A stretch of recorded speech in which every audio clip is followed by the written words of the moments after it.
Tube baby کے بارے میں. وہ پوچھتے ہیں جی کہ کچھ لوگوں کی نظر میں یہ اللہ تعالیٰ کے کاموں میں مداخلت کرنے کے مترادف ہے، کیا ایسا ہی ہے؟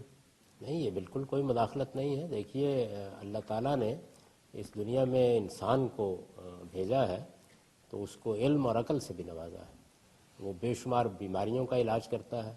اگر یہی استدلال مان لیا جائے تو پھر تو سارے کے سارے سرجن فارغ کر دینے چاہیے، کیونکہ اللہ تعالیٰ ہی کے کام میں مداخلت کر رہے ہوتے.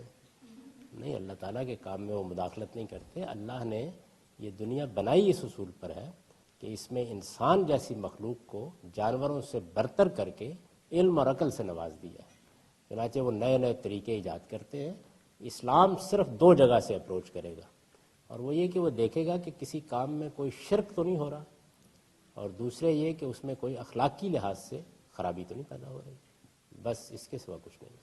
ہر طریقہ، ہر نئی چیز، کوئی علاج دریافت ہوتا ہے، ہمارا معاملہ یہی ہے کہ ہم فوری طور پر کان کھڑے کر لیتے ہیں. آپ جانتے ہیں کہ جب لاؤڈ اسپیکر ایجاد ہوا تو ہمارے علماء نے فتویٰ دیا کہ یہ تو اصل میں کھیل تماشے اور گانے بجانے کا آلہ ہے، یہ مسجد میں نہیں آ سکتا. یہ فتویٰ دیا گیا. آج اس کو مسجد سے نکالنا ایک مسئلہ بنا ہوا ہے.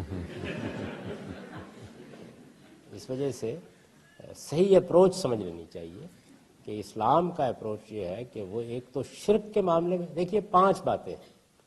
پوری بات یہ ہے کہ خدا نے سورہ اعراف میں بیان کر دیا ہے کہ کھانے پینے کی چیزوں کے علاوہ میں نے 5 چیزیں حرام کی ہیں، اور یہ کہا ہے میں نے صرف 5 چیزیں حرام کی ہیں.